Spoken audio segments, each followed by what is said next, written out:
De Rabat à Casablanca en passant par Fès ou Marrakech, la génération Z maintient la pression. Au 13e jour de mobilisation, ils étaient encore des dizaines à descendre dans la rue pour exprimer leur ras-le-bol face à des élites qu'ils jugent déconnectées des réalités sociales du pays.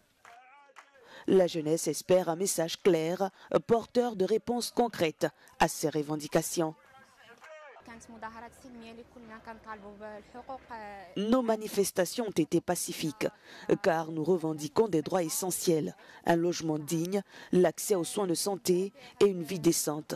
Et peut-être que ce mouvement commence déjà à porter ses fruits, puisque le gouvernement a reconnu nos revendications et s'est engagé à travailler à l'amélioration de la situation.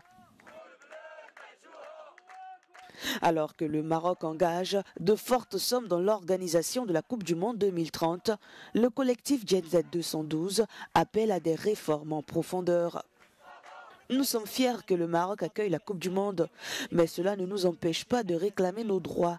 Mon père peut m'offrir une éducation et des soins de santé, mais qu'en est-il des autres? Nous ne devons pas être égoïstes, soyons humains et parlons au nom de ceux qui en sont privés et à ceux qui disent que la génération Z est perdue, seulement accrochée à la technologie. Je réponds que c'est justement cette génération qui, pour la première fois, prend l'initiative de faire entendre la voix de tous ceux qui revendiquent leurs droits.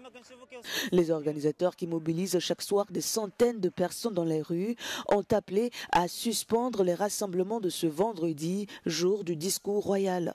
Un moment que beaucoup considèrent comme décisif.